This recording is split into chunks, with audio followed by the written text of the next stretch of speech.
اور خدا کے لیے تدبیر کا لفظ بولا ہے۔ مقصد بیان کرنے کا یہ ہے کہ انسان ایک پروگرام بناتا ہے، ایک چیز کا ارادہ کرتا ہے اور وہ پروگرام اس کا فیل ہو جاتا ہے، وہ پروگرام اس کا ناکام ہو جاتا ہے، کیونکہ اصل جو پروگرام ہے، اصل جو تدبیر کرنے والا ہے وہ قادر مطلق خدا کی ذات ہے۔ خدا نے انسان کو با اختیار بنا کے بھیجا ہے، لیکن با اختیار کلی بنا کے نہیں بھیجا ہے، با اختیار جزئی بنا کے بھیجا ہے۔ کسی حد تک کسی کام میں انسان مجبور ہے اور کسی حد تک انسان با اختیار ہے۔ تو ٹھیک ہے، انسان کتنا با اختیار ہے اور کتنا مجبور ہے،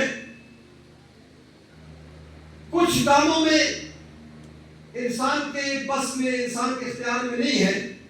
مثال کے طور پر پیدا ہونا یہ انسان کے بس میں نہیں ہے، اسی طرح دنیا سے چلے جانا یہ انسان کے بس میں نہیں ہے۔ انسان کا قد کتنا بڑا ہونا چاہیے، کتنا لمبا ہو، کتنا چھوٹا ہو، یہ بھی انسان کے بس میں نہیں۔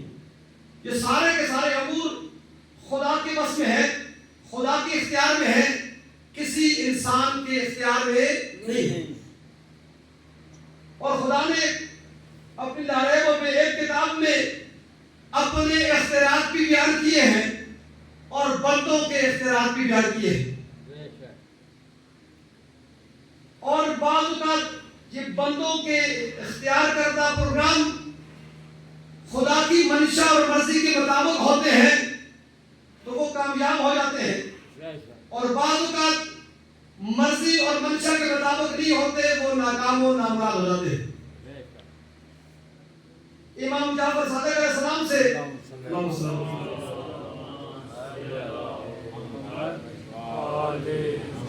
کسی نے پوچھا کہ ہم کتنے بااختیار ہیں اور کتنے مجبور ہیں، تو امام علیہ السلام نے اس شخص کو کہا کہ ایک ٹانگ پہ کھڑے ہو جاؤ۔ جب اس نے ایک ٹانگ اٹھائی، وہ ایک ٹانگ پہ کھڑا ہو گیا۔ کہا آپ دوسری ٹانگ اٹھاؤ، کہا مولا اٹھاؤں گا تو گر جاؤں گا۔ کہا بس انسان اتنا ہی خود مختار ہے اور اتنا ہی مجبور ہے، یعنی اسے اختیار ہے کہ وہ ایک ٹانگ اٹھا سکے، لیکن دوسری ٹانگ اٹھانے پہ وہ اختیار نہیں رکھتا، اگر اٹھائے گا تو وہ گر جائے گا۔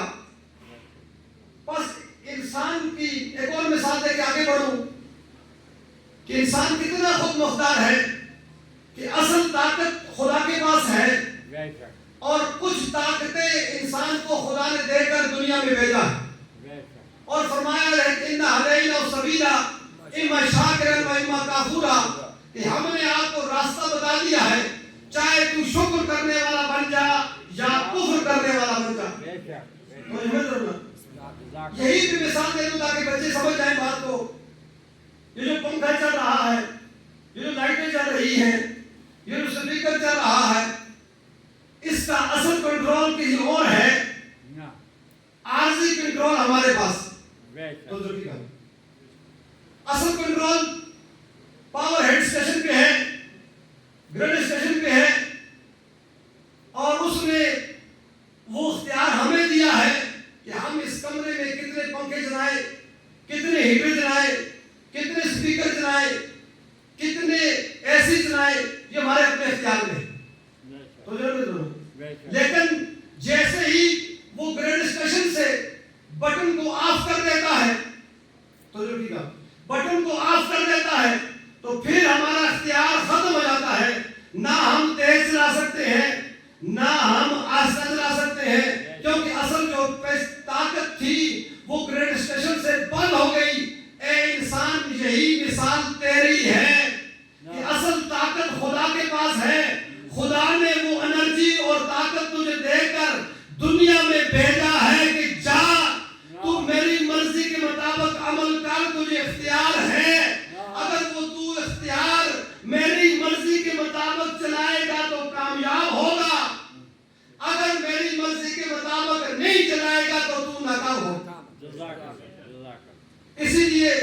خدا نے جزا و سزا بھی رکھی ہے، جہنم اور جنت بھی رکھا ہے کہ تمہیں خدا نے بااختیار بنا کے بھیجا ہے۔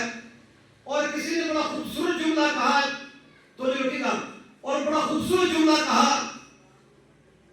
کہ جب انسان کا آنا بھی خدا کی مرضی سے ہے اور جانا بھی خدا کی مرضی سے ہے، تو ان دو مرضیوں کے درمیان اگر انسان اس کی مرضی کے مطابق زندگی گزارے، جس کی مرضی کے مطابق آیا بھی تھا، جس کی مرضی کے مطابق اس دنیا سے جائے گا بھی، تو پھر اس کی زندگی کامیاب زندگی ہے۔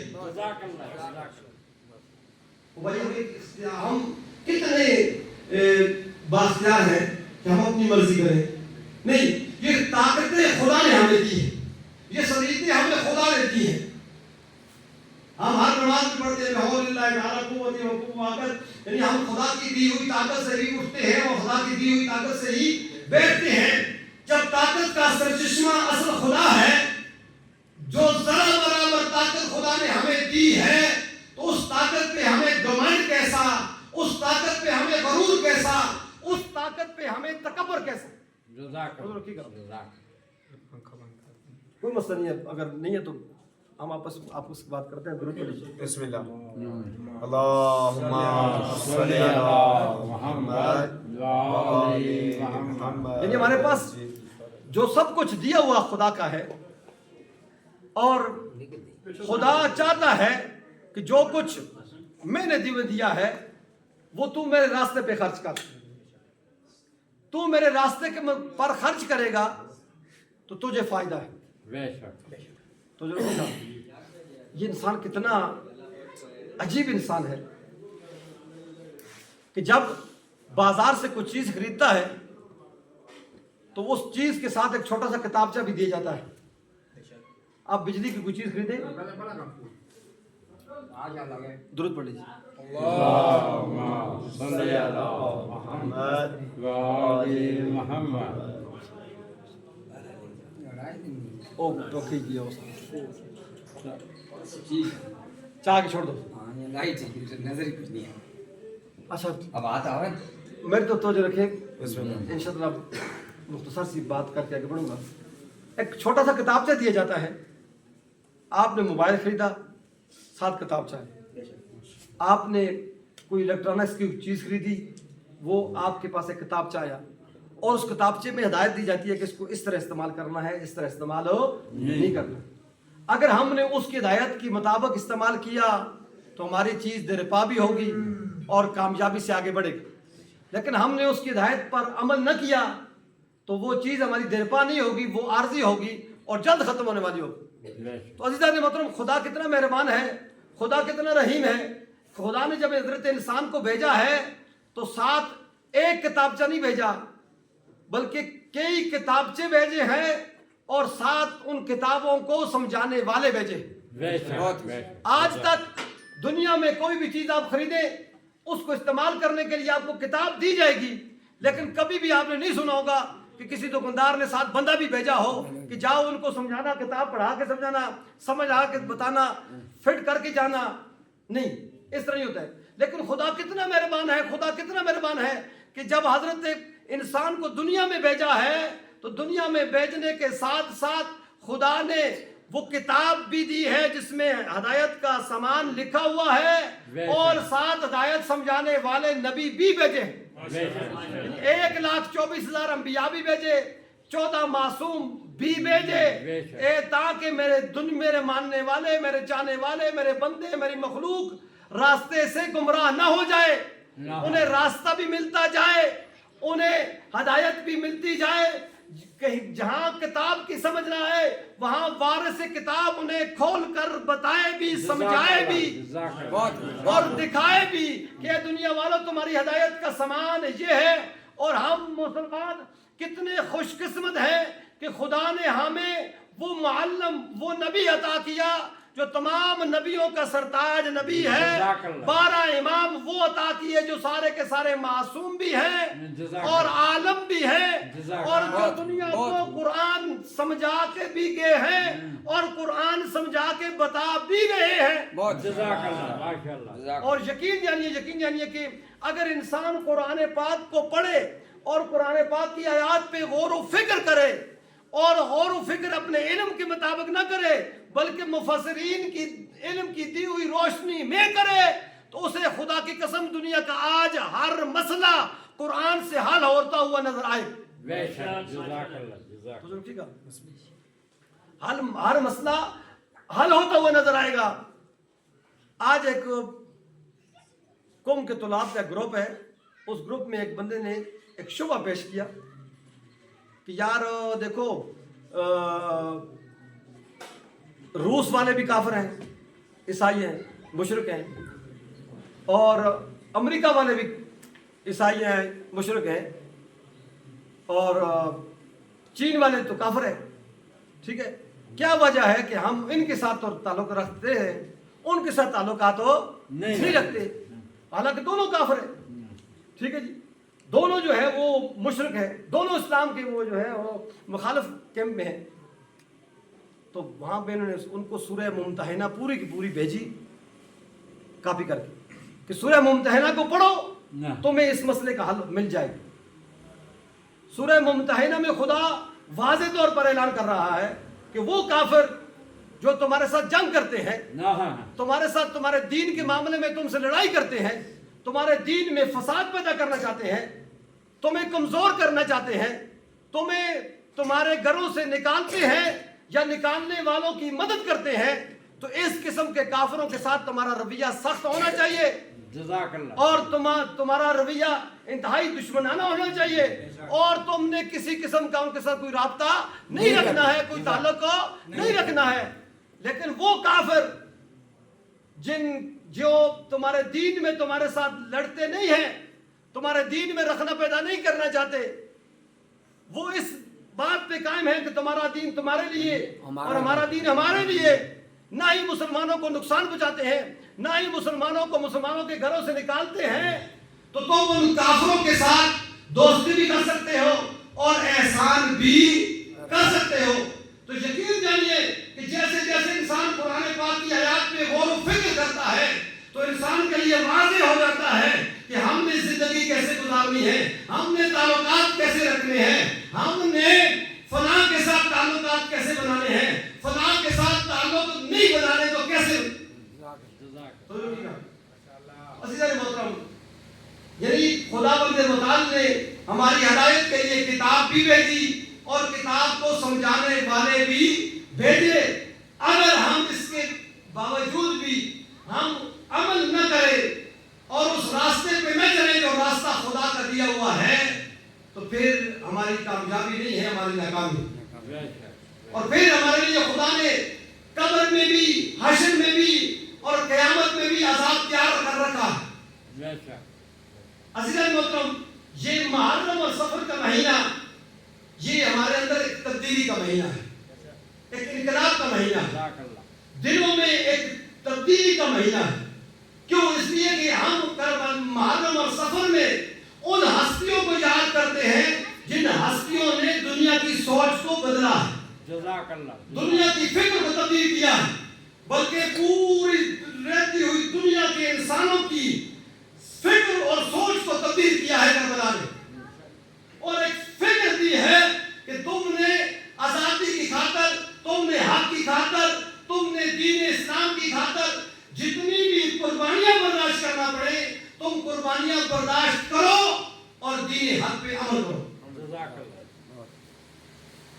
جنوبی افریقہ کا نیلسن منڈیلا جو ہے وہ 27 سال جیل میں رہا, 27 سال جیل میں رہا. وہ کہتا ہے کہ ایک موقع ایسا آیا کہ اس موقع پر میں مایوس ہو گیا کہ اب میں کچھ نہیں کر سکتا ہوں, اور میری سوچ, میری فکر, میری روش جو ہے وہ جمود کا شکار ہو گئی, اور میں اس بات پہ نتیجے پہ پہنچا کہ اب میں کچھ بھی نہیں کر سکتا ہوں, بس مجھے ختم کر دینا چاہیے, سرنڈر کر دینا چاہیے. لیکن جیسے ہی میں نے کربلا کو پڑھا, جیسے ہی میں نے کربلا کی تاریخ کو پڑھا, جیسے ہی مولا حسین کی سیرت کو پڑھا, تو میرے اندر ایک اور بلبلہ آیا, ایک اور جدوجہد کرنے کا جذبہ ابھرا. یعنی بلکہ میں یوں کہوں کہ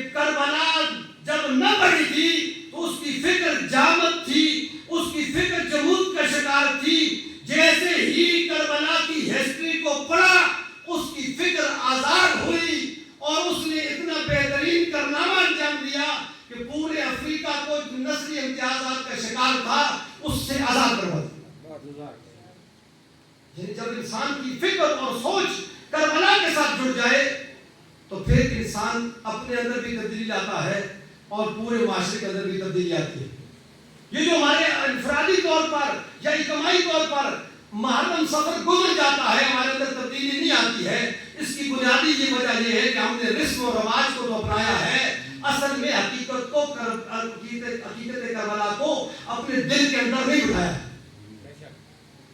ہم گزر گئے ہیں اور یہ مہینے جس طرح رمضان آتا ہے اور گزر جاتا ہے ہمارے اندر تبدیلی نہیں آتی ہے، اسی طرح محرم و سفر آئے اور آ کر گزر گئے، ہم نے مجلس سے سنی، جلوس میں شرکت کی، نیاز کھائی اور اس کے بعد چلے گئے اپنے گھروں کو، لیکن تبدیلی نہیں آئی. کیوں؟ اس لیے کہ ہم نے اس بات پہ فکر ہی نہیں کی ہے، سوچ ہی نہیں کی ہے کہ کربلا کیا ہے اور مقصد کربلا کیا ہے.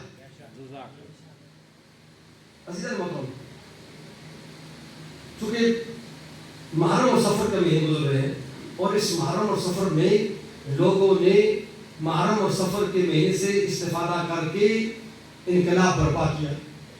آیت اللہ رب المعظم سیدھے خمنائی فرماتے ہیں کہ ما حج داریم از محرم و سفر داریم، کہ ہم نے جو کچھ بھی پایا ہے یہ محرم اور سفر سے پایا ہے. یعنی یہ انقلاب ہم نے برپا کیا ہے تو محرم اور سفر سے ہی ہم نے استفادہ کر کے، اس سوچ سے ہم نے استفادہ کر کے، اس فکر کو اپنے اندر جاگزین کر کے ہم نے انقلاب برپا کیا. عزیزان محترم، میرے دوست میرے بھائی، بس آخری بات کہتے آگے بڑھوں کہ ہم نے انفرادی طور پر بھی اجتماعی طور پر بھی کربلا کو اپنے اندر سمانا ہے اور کربلا سے درس لینا ہے اور کربلا اور مقصد کربلا کو سمجھنا ہے اور اس پر عمل کرنے کی کوشش کرنی ہے. بالکل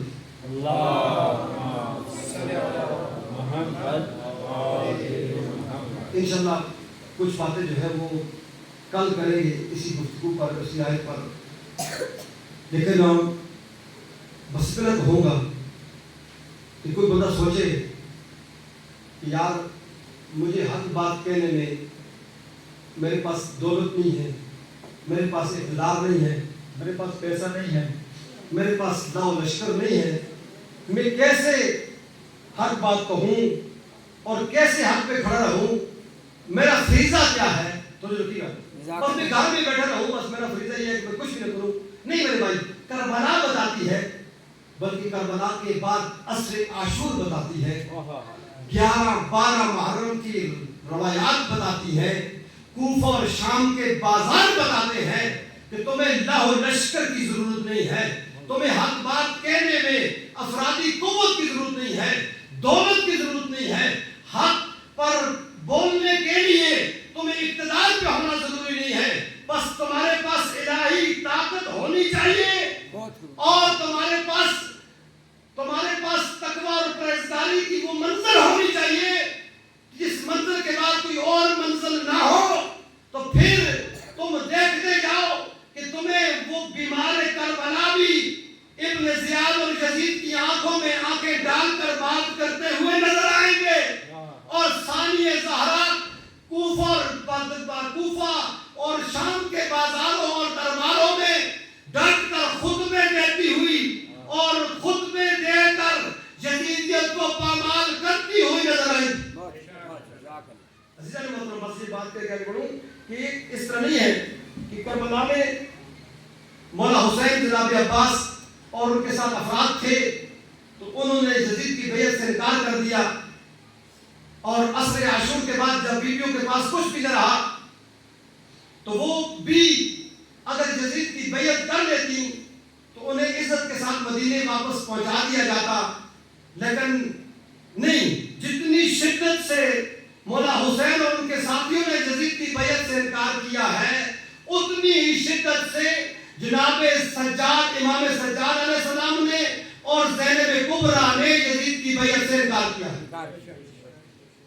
بلکہ میں یوں کہوں کہ جتنا اس کا ظلم بڑھتا جاتا تھا اتنا ہی ان کی بیعت کے انکار کی شدت میں اضافہ ہوتا جاتا تھا. کوفہ اور شام سے لے کر شام کے دربار تک، شام سے لے کر کربلا اور کربلا سے لے کر مدینہ تک جتنے بھی واقعات آپ پڑھیں اس ان واقعات میں آپ دیکھیں گے کہ جناب امام سجاد اور جناب زینب کبریٰ نے جرأت اور بہادری اور شجاعت کی مثالیں قائم کی ہیں. نہ گھبرائے ہیں، نہ ڈرے ہیں، نہ جھکے ہیں، بلکہ جہاں جہاں بھی ان کو موقع ملا ہے وہاں وہاں انہوں نے یزید اور یزیدیت کو پامال کیا. تَعَلَقَتْ مَكَرُوا وَمَكَرُ اللَّهِ کہ لوگ بھی چال چلتے ہیں اور اللہ بھی تدبیر کرتا ہے. اللہ بہترین تدبیر کرنے والا ہے. اگر یہ بہترین تدبیر تمہیں نظر آئے تو کوفہ کے بازار میں جا کے دیکھ، کوفہ کے دربار میں جا کے دیکھ، مجمع یزید نے سجایا، مجمع یزید نے سجایا. یزیدیت نے لوگوں کو جمع کیا، یزیدیت نے لوگوں کو تماشا دیکھنے کے لیے بلایا کہ آؤ. کربلا میں ایک باغی اٹھا تھا، اس نے حکومت وقت کے خلاف قیام کیا تھا اور اس یزید اور یزیدیوں نے اس کو تہ تہ کر دیا اور اس کے قیدیوں کو کوفہ کے بازار میں لے آیا. آؤ آ کر اس کا تماشا دیکھو. یقین جانیے کہ مجمع یزیدیت نے جمع کیا، اس مجمع کو فتح علی کی بیٹی نے کیا اور ایسے فتح کیا کہ مجمع آیا تھا ہنستے ہوئے، مجمع آیا تھا ڈھول بجاتے ہوئے، مجمع آیا تھا شنایاں بجاتے ہوئے، مجمع آیا تھا ہنستے ہوئے مسکراتے ہوئے. لیکن جب مجمع بازار اور دربار سے واپس لوٹا ہے تو ان کی آنکھوں میں آنسو تھے، شرمندگی کا احساس. عزیزان محترم، تو قدم قدم پہ بیویوں نے انہیں کربلا دکھائی بھی ہے، کربلا سمجھائی بھی ہے اور کربلا بتائی بھی اور اپنا پیغام بھی دیا ہے. بس ایک جملہ، ایک منظر بیان کر کے تاکہ گریہ بھی ہو جائے اور مجلس بھی تمام ہو جائے. عزیزانو، جب کوفہ کے بازار میں یہ قافلہ پہنچا نا تو کچھ مزدورات نے ترس کھا کے ان بیویوں پہ کھجوریں پھینکنا شروع کی. تو بی بی جناب زینب کبریٰ نے کہتے کہ بچوں کے ہاتھوں سے، بچوں کے منہ سے وہ کھجوریں نکال کر پھینکی اور کہا اے اہل کوفہ، ہم وہ ہیں جن پہ صدقہ حرام ہے، ہم وہ ہیں جن پہ صدقہ حرام ہے. جب بی بی نے کہا نا کہ ہم وہ ہیں جن پہ صدقہ حرام ہے تو فوراً ان عورتوں کے ذہنوں میں خیال آیا یہ کون سی ہستیاں ہیں جن پر صدقہ حرام ہے. جب اس سوال کا دروازہ کھلا تو پھر انہیں پتا چلا کہ یہ کوئی مستور اور نہیں ہے، زینب کبریٰ ہے. کوئی قیدی اور قیدی نہیں ہے، جناب امام سجاد ہے. اور کوئی نو کے نیزہ پہ سر بلند نہیں ہے، نواسہ رسول ہے، فاطمہ زہرا کا بیٹا ہے. جیسے جیسے لوگوں پہ یہ حقیقت اشکار ہوتی جاتی تھی، یزیدیت پامال ہوتی جاتی تھی، حسینیت زندہ باد ہوتی جاتی تھی. عزیزان محترم، ایک عورت آئی نا، اس عورت نے آ کر جناب زینب کبریٰ سے کہا کہ بی بی، آپ کی گود میں جو بچی ہے یتیم ہے، پیاسی بھی لگتی ہے، بھوکی بھی لگتی ہے، اس کے لیے میں کچھ کھانا لائی ہوں، کچھ پانی لائی ہوں. لیکن میری ایک درخواست ہے کہ میں نے سنا ہے کہ قیدیوں کی دعا خدا قبول کرتا ہے، یتیموں کی خدا دعا قبول کرتا ہے. پہلے اس بچی سے کہے میرے حق میں دعا کرے، پھر یہ کھانا کھائے، پھر یہ کھجوریں کھائے. بی بی زینب نے کہا بتا اے مستور تیری دعائیں کیا ہیں؟ کہا پہلی میری دعا ہے کہ میرے گھر والا پردیس میں ہے، خدا اس کو خیریت سے پردیس سے واپس لائے. جناب سکینہ نے ننھے ہاتھ اٹھا کر کہا پروردگارا اس کے سرتاج کو خیریت سے گھر واپس بلا. پھر کہا دوسری دعا کون سی ہے؟ کہا دوسری دعا یہ ہے کہ جس طرح یہ بچی یتیم ہوئی اس طرح خدا میرے بچوں کو یتیم نہ کرے. مولا بی بی سکینہ نے کہا ہوگا کہ پروردگارا جس طرح حسین کی سکینہ یتیم ہوئی اس طرح خدا اس کی بچیوں کو یتیم نہ کرے. تیسری دعا سنو گے نا تو پھر گریہ کرو گے. کہا تیسری دعا کون سی ہے؟ کہا تیسری دعا یہ ہے کہ خدا مجھے جلد مدینہ پہنچائے. جب مدینہ کا نام سنا نا جناب زینب تڑپ اٹھی. کہا مستور سے مدینہ جا کر کیا کرو گی؟ کہا مدینہ جا کر بنی ہاشم کے محلے میں جاؤں گی. محلے بنی ہاشم میں میری آقا ذاتی زینب رہے. خدا آپ کو سوائے کبھی حسین کے کوئی غم نہ دے. میری آقا ذاتی زینب رہتی ہے، میں جا کر ان کی قدم بوسی کروں گی. جناب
اللهم صل على محمد وعلى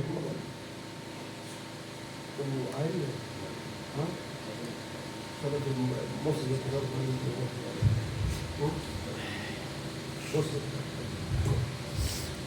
دست میں رہ گئی تنہا تو وطن یاد آیا، دست میں رہ گئی تنہا تو وطن یاد آیا، اور پانی پہ پڑی نظر تو ہر تشنائے دہن یاد آیا.